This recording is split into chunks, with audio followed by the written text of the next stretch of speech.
Hello, तुला किती वेळा सांगितलंय मला तीनदा फोन करू नको. हा, तिने पण तुझा नाच सोडलाय.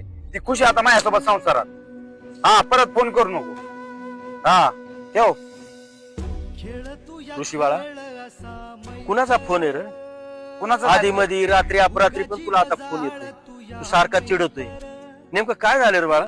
अहो तात्या, तिचा जुना मित्र आहे. आम्ही लग्न केलंय ना, त्याच्यामुळे चौताळाय. तुम्हाला दोघांना सुद्धा जिवंत सोडणार नाही असं फोन करून धमकी देतोय. अरे माझ्या कर्मा, ऋषी, अरे तू एकुलता एक पोरगा आहे रे माझा.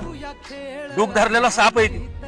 कधी दंश करीन सांगता येत नाही. मी जातो. नाही तात्या, नका जाऊ. बघतो मी, करतो काहीतरी. हॅलो ऋषा, तुझ्या बायकोचे फोटो आणि SMS आहेत. झालं ते जाऊ दे आता. ते SMS ते देतो तुला, ते घेऊन जा. ये इथं आहे मी बसलेलो.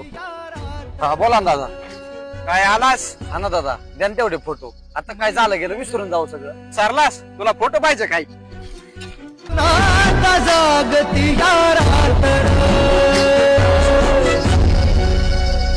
हॅलो तात्या, आपला ऋषी संपलाय.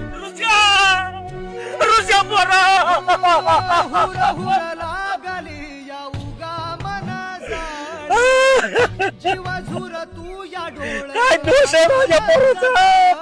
माझ्या पोराचा याच्यात काय दोष आहे?